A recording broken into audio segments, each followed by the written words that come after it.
Today we're going to solve equations that involve absolute values. And just a quick review, we talked a little bit about this before, but just remember that the absolute value of any number means that that is that number's distance from 0. That is why the absolute value of 4 is 4, because 4 is 4 units away from 0. The absolute value of negative 4 is also 4, because negative 4 is also 4 units away from 0. So today we're going to solve these absolute value equations. Tomorrow we'll take a look at solving absolute value inequalities. But today we're just going to focus on the equations. So in this first example, the first thing you want to do is get that absolute value part by itself. So we want to get the absolute value by itself. Same way we would if it was y plus 2 equals 9. How would we get the y by itself?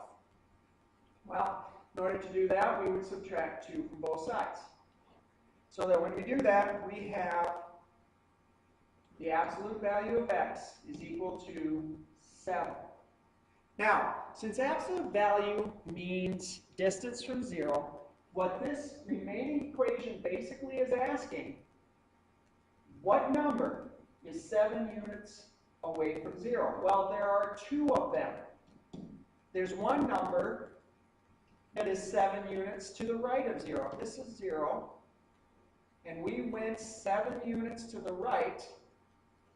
We would end up at 7. So x would be equal to 7.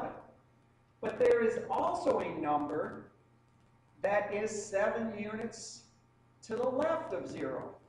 And what number is that? That number is negative 7. So x is also equal to negative 7.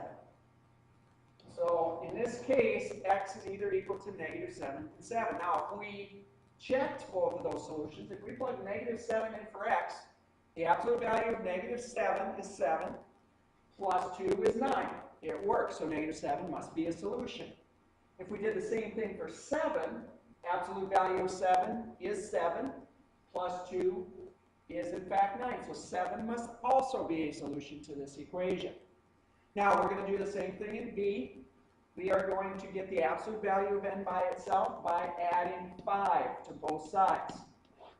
So when we do that, we have the absolute value of n is equal to 3. Now, again, whenever you see absolute value, it means distance from 0. So we're basically saying what number is 3 units from 0. There are 2 of them. There's one that is 3 units to the right. That's 3. But there's also one that's 3 units to the left.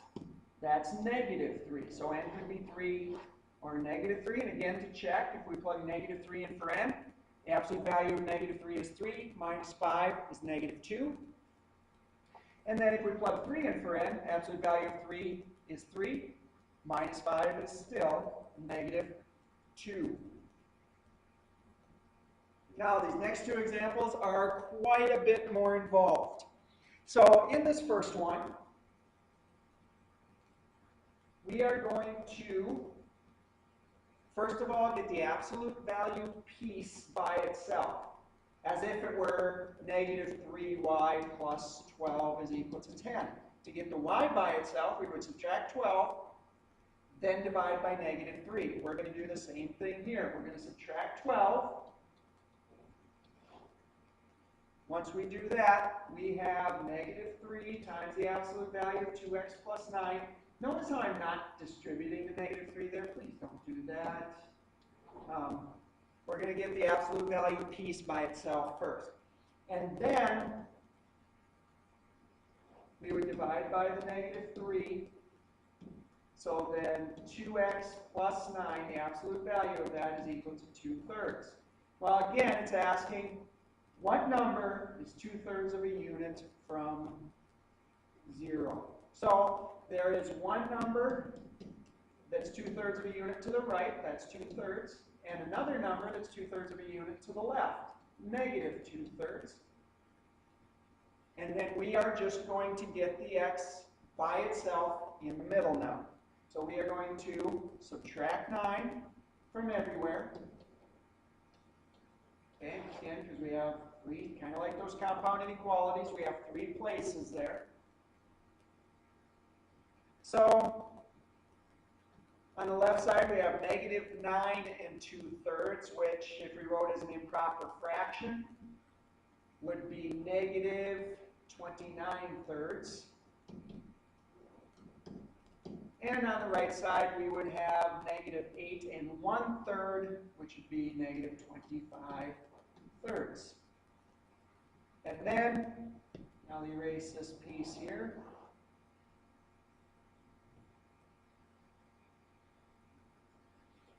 And then to get the x by itself in the middle, we are going to divide by 2, which is the same thing as multiplying by 1/2. That might be easier to deal with when handling these fractions. So on the left side, we end up with negative 29/6. We have just x in the middle. And on the right side, we end up with negative 25/6. And those are the solutions. And again, you can check those to make sure those are correct. Now, finally in D, we can add 5 to get the absolute value by itself. So we have absolute value of 3x minus 6 is equal to negative 2. And we can actually stop here. An absolute value, since absolute value means distance, it should never be equal to a negative number. And since we have 3x minus 6, the absolute value of that is equal to negative 2. There is no value of x that we can plug in where that would be equal. Distance is never negative. There are no numbers that are negative 2 units from 0. Okay? So, we can write that there's no solution.